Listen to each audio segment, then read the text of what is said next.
Selamat pagi semua pelajar.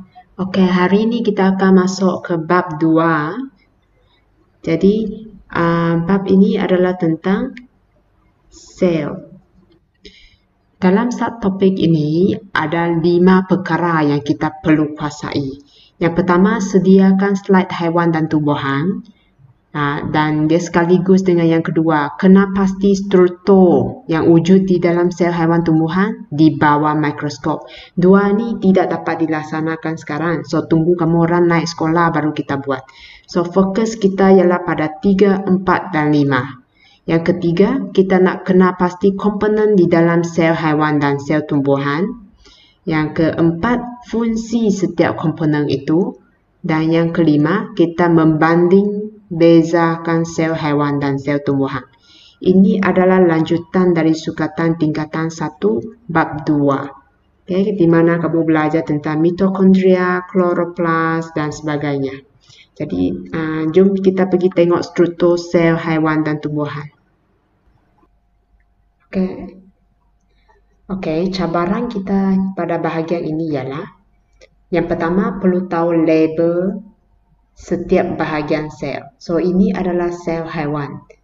Dia jauh lebih rumit berbanding dengan sel haiwan yang kamu belajar semasa di menengah rendah. Sebab dalam sel haiwan sebenarnya banyak lagi komponen di dalam situ yang berperanan penting kepada sel. Okay, so your first task is to memorize the name. Perlu mengenal nama lah, macam mengenal kawan-kawan. Lepas tu, second task tu ialah menghafal fungsi. Perlu tahu peranan setiap benda di dalam sel. Okay, lepas tu last kali baru kita buat perbandingan di antara sel haiwan dan tumbuhan. Jadi kalau tengok struktur ni macam rumit kan, pening. Okay, so cikgu boleh bantu kamu dari aspek cara mengingat dengan lebih sistematik. Okay, so apa cara untuk ingat dengan lebih sistematik? Kita boleh mula dengan struktur sel haiwan dan tumbuhan yang kamu biasa nampak masa di menengah rendah. Okay, so cikgu mulakan dengan melukis sebiji sel haiwan. So, ini sebiji sel haiwan yang bentuk tidak tetap kan. Lepas tu di sini ada sebiji sel tumbuhan. Sel tumbuhan ni bentuk tetap. So, dia ada dinding. Cikgu kata, sel haiwan dan sel tumbuhan ini bagaikan dua buah sekolah yang berbeza taraf. Sel haiwan ni sekolah taraf rendah. Sel tumbuhan ni taraf lebih tinggi. 比较新潮的学校.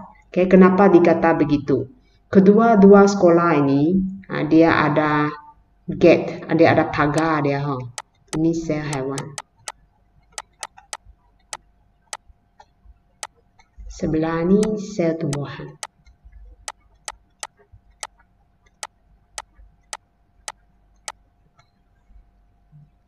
Jadi untuk sel haiwan, pagar dia lebih murah. Ni taraf rendah, pagar murah, pagar biasa aja. So pagar ni namanya membrane cell.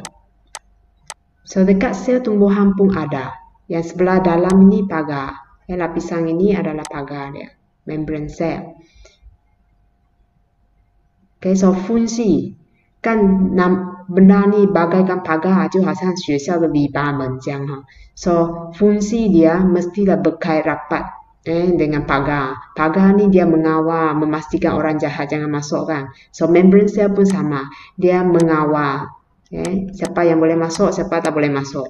So mengawal pergerakan bahan keluar masuk dari sel. Okay, so itu cara kita ingatlah. Lepas tu sekolah ini, sel tumbuhan ini dia lebih canggih. Kenapa dia lebih canggih? Kerana dia ada dinding yang lebih tebal. Okay, so perlindungan dia lebih baguslah berbanding sel haiwan. Okay, so sel tumbuhan ini dia ada dinding yang tebal. Okay, so ini adalah dinding sel. So yang unik untuk sel tumbuhan ini cikgu letak di sebelah sini lah. Okay, so ini adalah dinding sel. Dinding sel fungsinya ialah memberikan bentuk yang tetap kepada sel tumbuhan. Okay, dia memberi bentuk yang tetap kepada sel tumbuhan. So, ini sekolah yang lebih kaya. Okay, so seterusnya kita akan berkenalan dengan struktur nukleus. Okay, yang dari menengah rendah. Biasanya masa kamu melukis sebiji sel, mesti ada membran sel, lepas tu mesti ada nukleus. Tapi kali ini nukleus saya lukis besar sikit, sebab nanti kita nak letak sesuatu di dalam situ. So, ada nukleus yang besar. Sebelah sini pun ada nukleus yang besar. Okay, so ini adalah nukleus.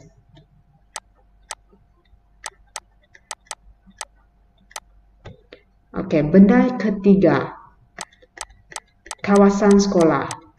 Okay, kedua-dua sel haiwan dan sel tumbuhan, mereka ada kawasan dia. Kawasan ni yang ada bendali. Bendali ni macam jelly. Okay, dia macam jelly structure. Okay, so dia agak pekat lah, bukannya cecair sepenuhnya. Okay, so yang cecair ataupun bendali ni, kita panggil mereka sitoplasma. Okay, jadi kawasan sekolah ni kita panggil dia sitoplasma. So, this is what you have learned in lower form. Benda yang kamu sudah belajar di menengah rendah. Okay, so 1, 2, 3. Okay, dinding sel pun sudah 4. Ada satu lagi struktur yang kamu belajar di menengah rendah. Dan dia sangat popular di sukatan menengah atas juga. Okay, so struktur tu ialah yang ini. Dalamnya berlipat-lipat. So, sebelah sini pun ada. So, dari rupa dia, kamu nampak rupa dia macam ni kan? So, macam banyak huruf M. So, namanya pun mula dengan huruf M, iaitu mitochondrion. Okay? Mitochondrion. So, M, mitochondrion. Fungsi mitochondrion, apa fungsi? Kalau kamu tengok dari huruf dia yang M ini, dia macam huruf I kalau dia baring. So, one of the way to remember is, you can remember in this way. Mitochondrion boleh menjana, E for what? E for energy. Okay? Menjana energy. Dia boleh menjana tenaga. So, tenaga ini akan disimpan dalam bateri. Bateri dia tu namanya ATP. Okay? So, dalam ayat lengkap, mitochondrion menjana tenaga dan disimpan dalam bentuk ATP. Okay. So, kita hampir siap dah ni. Sikit lagi. Okay. Sel dari menengah rendah lagi. Sel tumbuhan, dia ada beberapa struktur yang lebih unik yang sel haiwan tak ada. So, yang pertama dia ada dinding sel. Dan sekolah ni apa lagi yang canggih pasal sekolah ni? Sekolah ini ada kolam yang besar. Sekolah ni ada kolam yang besar. So, kolam ini apa namanya? Yes, kolam ini namanya vakuum. So, apa yang ada dalam kolam? Kolam ni mestilah menyimpan air. Menyimpan air dan dalam air tu ada garam mineral. Jadi menyimpan air dan garam mineral. Okay, satu lagi benda yang special untuk sel tumbuhan ialah dia boleh menyerap cahaya matahari. Tumbuhan hijau perlu menyerap cahaya matahari untuk fotosintesis. Jadi apakah benda itu yang boleh menyerap cahaya matahari dan fotosintesis? Rupanya macam ni. Dia pun mirip dengan mitochondrion. Luaran mirip, saiz lebih kurang sama besar. Tapi bezanya ialah di dalam dia berlapis-lapis. Dalamnya berlapis-lapis. Dia bukannya lipat-lipat macam M. Dia lurus saja. So, ini adalah kloroplas. Fungsi kloroplas ialah menyerap cahaya matahari. Okay, so itu yang special tentang sel tumbuhan. Yang di sebelah sini adalah yang special. Okay, kloroplas dinding sel, vakuum. Okey, nampaknya perkataan kloroplas tu tak nampak. Cikgu tulis pergi sini. Okay. Kloroplas. So, fungsi menyerap tenaga cahaya untuk menjalankan fotosintesis. Okey. So, ini dari menengah rendah.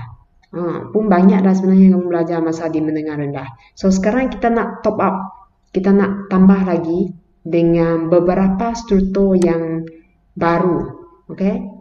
Dinding sel kloroplas dengan vakuum ini unik untuk sel tumbuhan. Okey. Beberapa benda yang baru ni bagi cikgu kita jangan hafal bertaburan. Kita hafal dengan menggunakan jalan cerita. Okey, kita boleh hafal menggunakan jalan cerita. Apa maksudnya?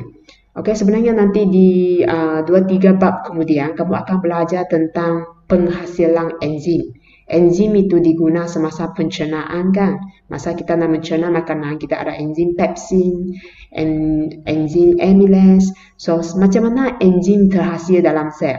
Kalau kita guna jalan cerita penghasilan enzim itu, kita dapat mengingat beberapa organel yang saling berkait rapat lah. Yang saling berkait rapat. So, kita mulakan jalan cerita yang begini. Apabila sel memerlukan enzim, apabila sebiji sel memerlukan enzim, bila makanan hadir, maka sel itu perlu menghasilkan enzim kan. So, nukleus akan mula buat kerja dulu. So, ini nukleus. So, ini sesuatu yang sama untuk mereka. Okay. So, nukleus akan bekerja. Okay. Apa peranan nukleus ni? Dia akan mengawal aktiviti sel.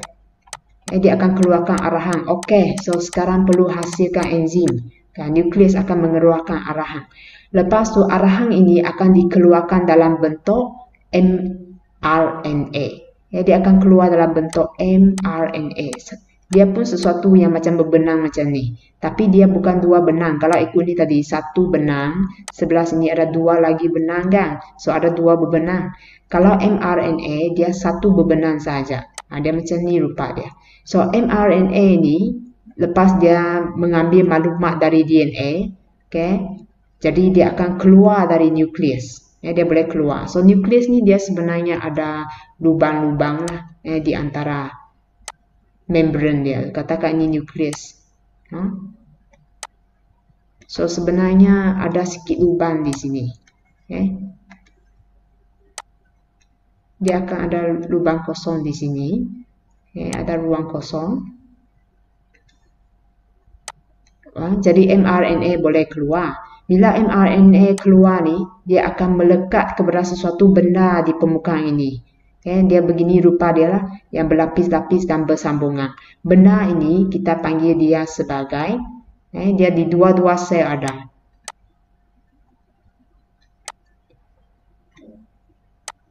Ini dipanggil sebagai jalinan endoplasma casa. In English, you call it as rough ER. Okay. Rough endoplasmic reticulum. Okay, BM, jalinan endoplasma casa. Okay, so guna bahasa yang kamu prefer lah. Okay. Then, jalinan endoplasma casa ni, dia dikatakan kasar kerana permukaan dia kasar. So, di permukaan JI kasar, singkatannya JI, di permukaan JI kasar ni, dia kasar. Dia ada benda yang berbintik-bintik, macam jerawat. Okay. So, benda yang berbintik-bintik ini, kita panggil dia sebagai ribosom.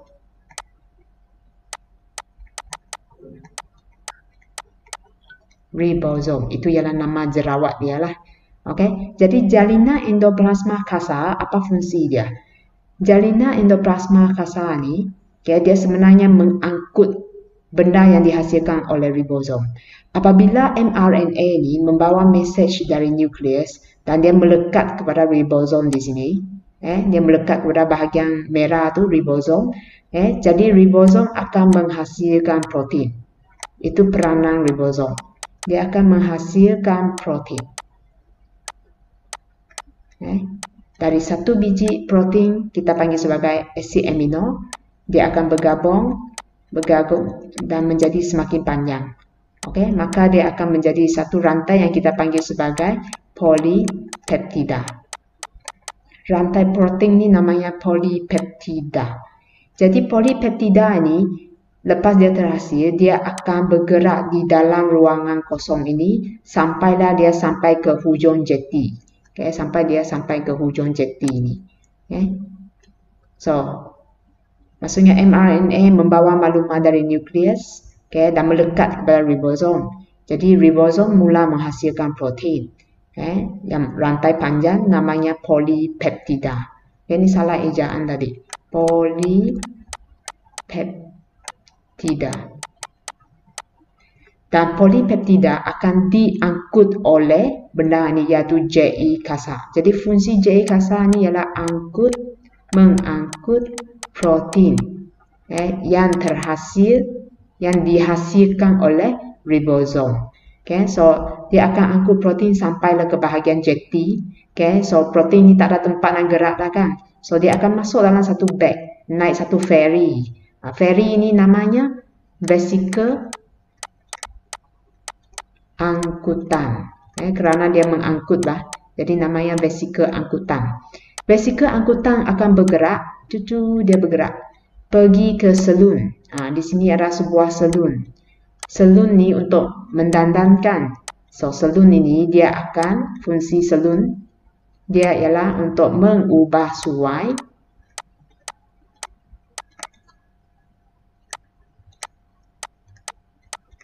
protein. Fungsinya mengubah suai struktur protein tu. Mungkin jadikan dia kerinting ke, jadikan dia belit-belit ke. So itu peranan selun ini. So selun ini namanya jasad Golgi. Fungsi jasad Golgi mengubah suai protein yang telah dihasilkan oleh ribosom. Lepas tu jasad Golgi, protein yang telah diubah suai akan diangkut oleh jasad Golgi. Lepas tu masuk sampai ke hujung jeti ni, dia akan masuk dalam satu bag lagi yang namanya vesicle rembesan. Dan vesicle rembesan ini dia akan membebaskan hasil penghasilan enzim itu pergi keluar. So dia tadi protein telah diubah suai menjadi enzim. So enzim ini masuk dalam satu lagi ferry namanya vesicle rembesan. Lepas tu akan dibebas keluar dari sel untuk digunakan di tempat-tempat yang memerlukan lah. So menggunakan jalan cerita macam ni kita boleh ingat 4 organel. Kita dapat ingat 4 organel lah. Yang pertama tadi ialah nukleus. Dia keluar mengawal aktiviti kan. So nukleus mengawal aktiviti, keluar mRNA, dia pergi ke ribosom dulu. Ribosom ni menghasilkan protein. Lepas dia menghasilkan protein, akan diangkut oleh JI kasar. Lepas diangkut oleh JI kasar sampai ke hujung jeti, sampai ke hujung JI kasar ni, dia akan masuk dalam vesicle angkutan dan dibawa ke satu lagi tempat iaitu jasad Golgi. Jasad Golgi akan mendandan, jangan tulis mendandan, masa exam perlu tulis mengubah suai protein dan menyebabkan dia menjadi enzim. Baru enzim dirembes keluar melalui vesicle rembesan. So melalui cara ni kamu ingat 3 poin. So tinggal satu saja benda yang kita belum sempat sentuh. Dua. Satu lagi namanya ialah lisosom. Apa tu lisosom?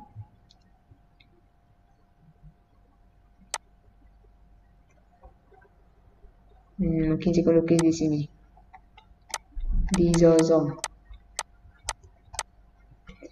Lisosom ini dia satu bag. Dalam lisosom ada enzim pencernaan. Ataupun kita panggil enzim hidrolitik. Hidro maksudnya ada kaitan dengan air. So enzim ini kalau dia nak bertindak, nak mencernahkan sesuatu, dia perlukan kehadiran air. So dalam lisosom ini ada enzim hidrolitik. Enzim ini dia boleh menghadamkan bakteria, dia boleh menghadamkan diri sendiri juga. Jadi lisosom pun dipanggil sebagai suicide bag. commit suicide, bunuh diri. Lysosome dipanggil sebagai suicide bed kerana dia boleh bunuh diri sel tu. Bila sel sudah tua, lysosome akan mula keluarkan enzim hidrolitik dan menghadamkan sel tu supaya sel tu boleh terurai lah dan sel yang baru akan terbentuk. Begitu situasi dia lah. Satu lagi organel adalah dia mirip dengan jasad Golgi kasar, tapi bezanya di permukaan dia. Di permukaan dia tak ada jerawat, tak ada ribosom. So yang begini kita panggil dia sebagai JE licin. Ini ialah JE licin. So is smooth endoplasmic reticulum. So memandangkan dia licin, so fungsi dia pun mirip, iaitu menghasilkan lipid. Lipid ni benda yang licin kan. Lipid itu macam minyak, so licin. So JE licin menghasilkan sesuatu yang licin juga, iaitu lipid. Dan yang terakhir, sesuatu yang unik untuk sel haiwan sahaja. Sel tumbuhan tak ada. Bentuk dia silinder macam ni. 2 silinder, satu tegak, satu baring, 90 darjah. So benda ni namanya centriole. Centriole. Centriole ni terlibat dalam pembahagian sel. Dan cikgu tak nak sebut lanjut dulu. Sebab nanti bila kamu sampai ke bab 6, kamu pasti akan kena centriole. So benda yang kita sebut-sebut sekarang ni, kita masih akan tengok balik nanti. So bila kita kerap ulang, maka kita boleh ingatlah. So cara untuk ingat labeling dengan lebih berstruktur ataupun lebih sistematik ialah yang sama kita letak di tengah, yang berbeza kita susun di tepi. So kita nampak sel tumbuhan ada 3 benda yang unik. Sel haiwan ada 1 benda yang unik. Yang lain kedua-duanya ada. So bila disuruh membandingkan sel haiwan dan tumbuhan, dengan senang kamu boleh bagi jawapan. Sel tumbuhan ada dinding sel, manakala sel haiwan tak ada dinding sel. Perbezaan kedua, sel tumbuhan ada kloroplas, sel tumbuhan tak ada kloroplas. Perbezaan ketiga, sel tumbuhan ada vakuol, sel haiwan tak ada vakuol. Perbandingan keempat, sel haiwan ada centriole, sel tumbuhan nadai centriole. So kamu nampak perbezaan dia akan jadi sangat senang kalau kita susun nota kita dengan teratur. Alright? So another way yang cikgu perkenalkan hari ini untuk mengingat ialah guna jalan cerita. Get the storyline. So recall the storyline. Bagaimana enzim terhasil? First, nukleus keluarkan arahan dalam bentuk mRNA. mRNA melekat kepada ribosom. Ribosom menghasilkan protein. Protein diangkut, keyword dia diangkut oleh JE kasar. Lepas tu diangkut oleh vesikel angkutan pergi ke jasad Golgi. Jasad Golgi ubah suai protein dan dirembes keluar melalui vesikel rembesan. So settle 4 organel lah. So kita ingat dengan kaedah begini supaya lebih mudah ingat. So ini semua isi penting cikgu sudah bagi. So untuk pembelajaran yang lebih lengkap, cikgu memang sentiasa suruh pelajar baca, go through every point inside here. Kalau ada bahagian yang kamu tak faham ke, confused ke, yes, boleh discuss dengan cikgu lah. Tapi isi penting ada pada gambar yang cikgu bagi tadi. Itu main point. Yang main point perlu tahu dulu baru tengok yang ini. Kalau main point pun tak ingat, janganlah peninggal diri dengan benda macam ni lagi kan. Alright, so after you read through this, kamu boleh buat latihan yang cikgu bagilah. Cikgu bagi banyak-banyak soalan yang ada gambar untuk kamu kenal rupa organel-organel ataupun struktur sel tu. So perlu banyak cuba latihan baru kamu akan biasa dengan rupa struktur-struktur dalam sel. So link untuk latihan tu cikgu akan bagi di bawah YouTube lah. So kamu pergi ke bawah YouTube bahagian description, cari link itu, lepas tu jawab soalan sebagai latihan hari ini.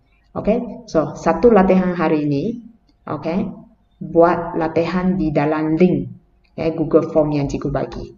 Alright, that's all untuk kelas hari ini. Bye.